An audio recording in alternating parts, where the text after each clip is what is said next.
Саламатсыздар ма, достар? Қалай жағдайларыңыз? Менің каналыма қош келдіңіздер. Менің есімім Бота.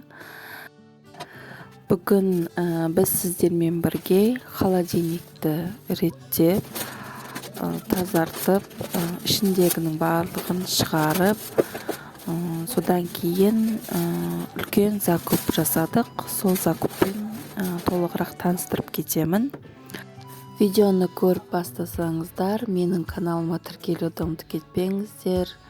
Лайк қойып қойсаңыздар да болады. Егер ұнап жатса, ол маған кішкене күш-жігер, мотивация береді ары қарай жаңадан қызықты видеолар түсіруге, мотивациондық видеолар түсіруге.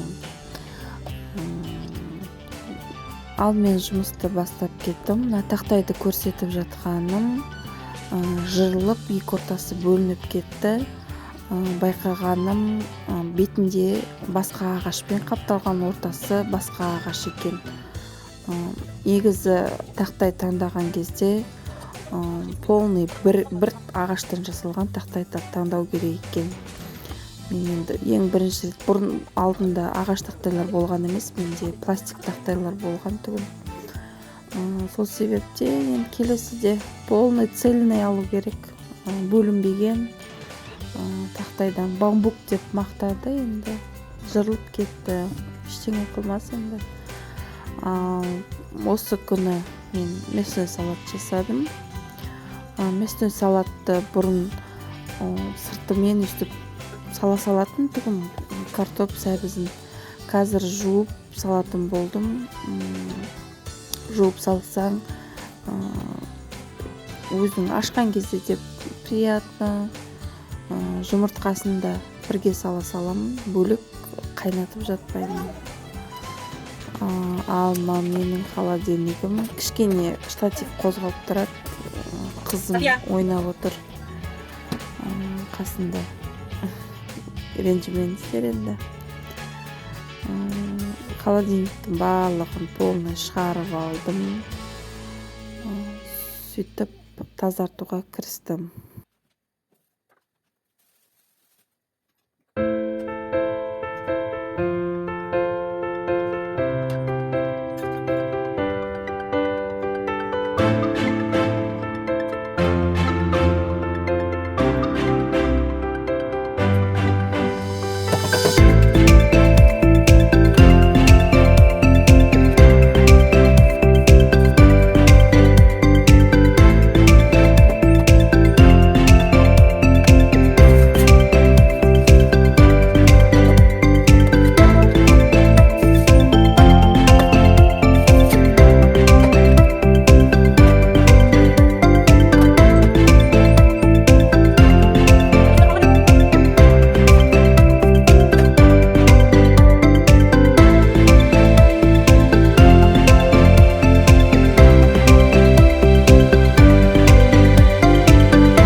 Керек емес заттардың барлығын тастап болған соң, мына ең астындағы овощи, фрукты тұратын ваннаға барып жуып келдім.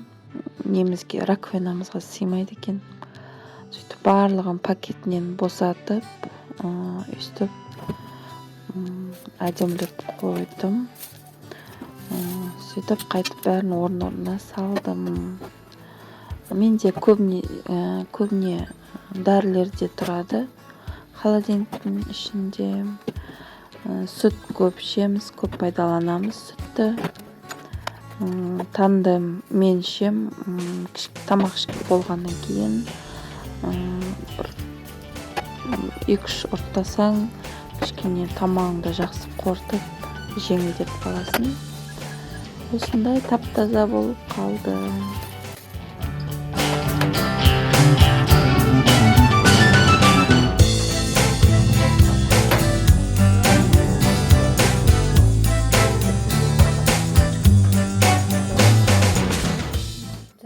Ал мынау үлкен закуп болған күн.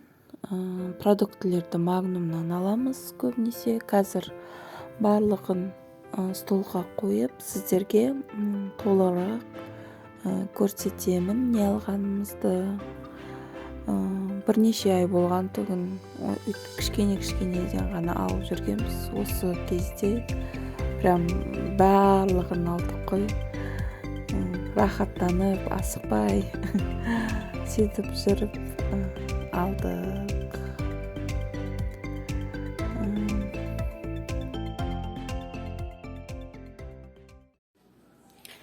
Бүгін бізде үлкен закупка болды. Сіздерге толығырақ көрсетіп кетейін. Пельмень арзан. Біздің балалар қолдың пельменнен көрі осындай магазин пельмен жақсы көреді. Сосын қасына маги. Осындай на косточке дегені жақсы. Говядинамен. Сиырдың еті ғой. Неден көрі. Тауықтан көрі. Сосын цинкас. Бізге осы томат 1-2 айға жетеді. Томат көп қоспайым. Сосын китайский сорпа. Арасында сағынған кезде жейміз. Мен роллтон ішем. Екінші ұлым екеуміз роллтон жақсы көреміз. Роллтон ішеміз. Шайға кішкене сникерс алдым. Көп күнделікті анандай сникерс алғаннан көрі осындай выгодно сияқты. Көп жемейсің да, кішкентай бір штугын дозировано жеу үшін кішкентайдан.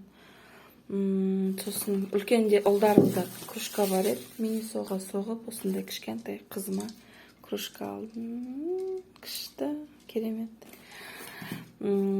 Сосын ұлдарға нутелла. Біраз болып нутелла жемегеніне. Сонымен папасы ал деп үлкен нутелласын алдық. И мак чоко деген какао. Бізде какао таңдамайды ма? Несквиктікін не осыны іше береді. Сосын үлкен ұлым не жақсы көреді? Кетчуп жақсы көреді. Біздің өзіміздің Қазақстан тірі жақсы. Қант қымбаттап жатыр дейді. Қазір көріп жүрейінші. Сахар килограммы 495, почти 500 теңге екен. Қант 2 килограмм, почти 3 килограмм 1300 болды ғой. 500 теңге шытай, 500 теңге ғой. Так, мынау томат тепличный дейді. Огурцы, қияр жоқ екен. Сондай помидор ғана алдық. Так, күріш 3 килограмм күріш бізге, 3 килограмм күріш.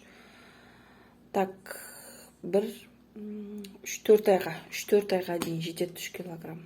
Молынан каша істеймін, палау істеймін, күнделікті күріштен гарнирге істеймін.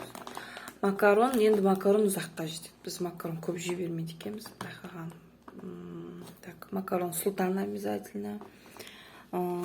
Так, сосын сгущенка. Осындай хлопья жақсы көрем. 7 злаков, 6 злаков деген ішіне неше түрлі дәмі деп. Негізі бұлардың құлары жоқ деп айтады, мұндай тез пісетіндерді. Дұрысын алу керек, овсянка бөлек, дәу-дәуін. Бірақ азында асығып тұрған кезде, балаларын тамақ сұраған кезде осы жақсы. Джин жақсы көреміз біз. Осы түрінен соленый великан деген үлкен болады, дәмі де жақсы, шаққанға ыңғайлы. Так, сосын балаларымызға растишка, осындай растишка. Бұрын йогуртын жейтін еді, творогын, йогуртын. Қазір онша араластырып тұрмасаң, жемей қоятын болыпты. Так, осындай растишка, екеуін қызым да ішеді. Skittles, тик-так. Садиктен келген кезде көбінесе не сұрайды, бірдеңе алып қойдыңдар ма деп, сол кезде береміз. Так, маслозавод, мынау май бізге 3-4 айға жетеді. Даже одан көп болмаса, біразға жетеді. Көп май пайдаланбаймын, тамаққа қосқан кезде, мына маслозавод. Майды онша не қылмаймыз, пайдаланбаймыз. Айсер дейді, білмеймін мынау не екенін. Мен жасыл, сырты жасыл алфуд дегенді алатын, оңқы срогы мынау апрельде, осы жылдың апрелінде. Жаңағы жасылдікі вообще 2021 жыл ноябрьден бәрі тұр екен. Құрсын ететін, кішкентай балаға береміз тағы да. Мынандай бандюэльдікі жақсы, горох пен кукуруз. Так, мынау закрома неге? Бірдеңе блинчик сондай істегенге қосам, сосын плюс кашаға қосам. Кашаға көбінесе. Блинчиген көп істеймін деп айтпаймын, бірақ кашаға қосам. Өзіме жеуге президентский май, мынау май маған, мен ғана жеймін, былайша май үйде ешкім жемейді. Мынау 1 айға, 1,5 айға дейін жетеді. Тұз, сосын балаларымызға наны орео деп жейді, балалар сүтке салып, жақсы жейді кәдімгідей. Сосын яблоко печенье, обязательно яблоко печенье. Өте жақсы, жейді, жақсы көреді, мына 2 пачкасы. Қаймақ, қазір қаймақты дұрыстап салып қою керек. Қаймақты бірден жаңағы сүзбемен, тортпен араластырып қоймасаң, желінбей қалып қояды. Сол себептен қантын бәрін салып дайындап қоямын. Так, сосын Якобс таусылып тұр. Осындай жақсы екен мынау кофе. Біз бұрын жаңағы нені ішетін едік. Несквикпен, ойбай, Нестлемет, қарашы. Одан көріп осы Якобс жақсы екен. Спагетти, бізде спагетти көп пайдаланамыз. 1 пачкасы судандікі. Сосын насабілді жақсы екен. Дархан деген. Ұнады бізге. Дархан деген сарделькасын алдық. Еще плюс сосискасын алдық. Сосын күйеуім жақсы таңдайды байынша. Шақтың несін алыпты. Мұсылманская дейді. Білмеймін, шақты онша білмейді екен. Так, и мынау күшті. Балалар жақсы жейді осыны. Баранки. Жұмсақ болып тұр екен. Стопный баранкілер. Қайшақ булочно-кондитерский. Киров дейді. Сосын ұлыма мынандай алдым. Үлкен ұлым жақсы көреді. Сүтпен ішкенді. Именно шоколадныйын жақсы көреді. Так, жұмыртқа.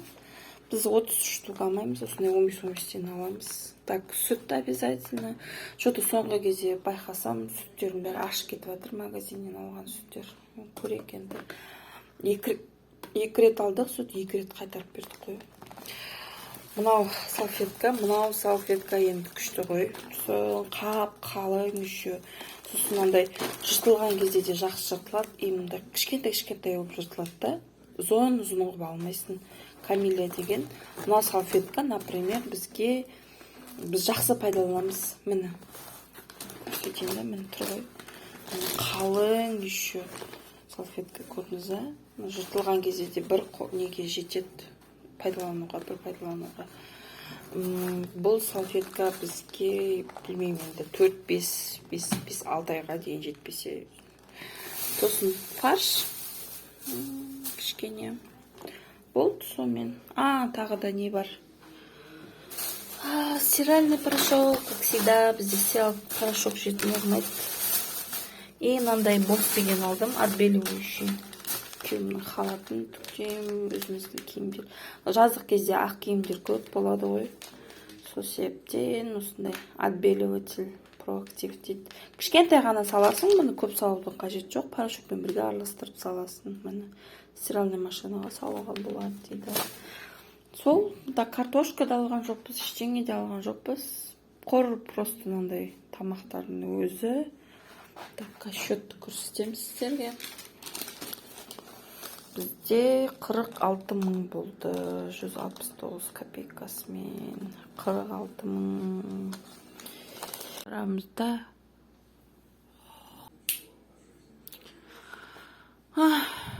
Прям лық толы болады шығар десем. Нормально бірақ. Қалған бәрін ғой, қалды ғой. Барлығын бітірген соң рахаттанып, какаомен, баранкамен, сметана жеп, рахаттанып демаламын. Ал осымен сіздермен қоштасамын. Келесі видеода кездескенше сау саламатта болыңыздар. Достар.